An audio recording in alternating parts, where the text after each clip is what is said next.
L'Union des conseils des chargeurs africains s'engage à jouer son rôle dans la mise en œuvre de la zone de libre-échange continentale africain, un engagement qui passe par le développement des infrastructures pouvant faciliter les échanges. L'UCCA, qui regroupe 19 pays africains, met ainsi en exergue cette condition pour une meilleure intégration continentale. On ne peut pas parler des échanges commerciaux sans en assurer la facilitation.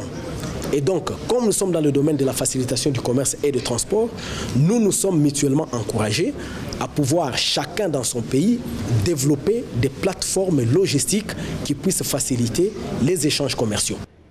Acteur majeur de la mise en œuvre de la zone de libre-échange continental africain, l'Union des conseils des chargeurs africains a réalisé au cours de ces dernières années des progrès significatifs en termes de sécurisation des transactions. En RDC, par exemple, la construction d'infrastructures demeure une priorité pour l'Office de gestion de fret multimodal.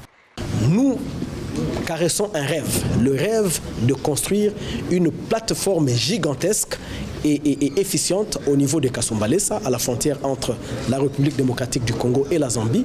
Cette plateforme que nous appelons Port Sec va être le prolongement des 7 ports maritimes de l'Afrique et donc va constituer un hub au niveau de l'Afrique et qui sera à la confluence entre 3 communautés économiques régionales. Notons par ailleurs que, sous les thèmes l'UCCA face aux enjeux de la mise en œuvre de la zone de libre-échange continental africain, cette organisation a tenu sa 12e Assemblée générale à Kinshasa du 20 au 23 avril 2021 sous le patronage du président en exercice de l'Union africaine, le chef de l'État congolais Félix Tshisekedi. À cette occasion, le Burkina Faso a cédé la présidence de l'organisation à la RDC pour un mandat de 2 ans.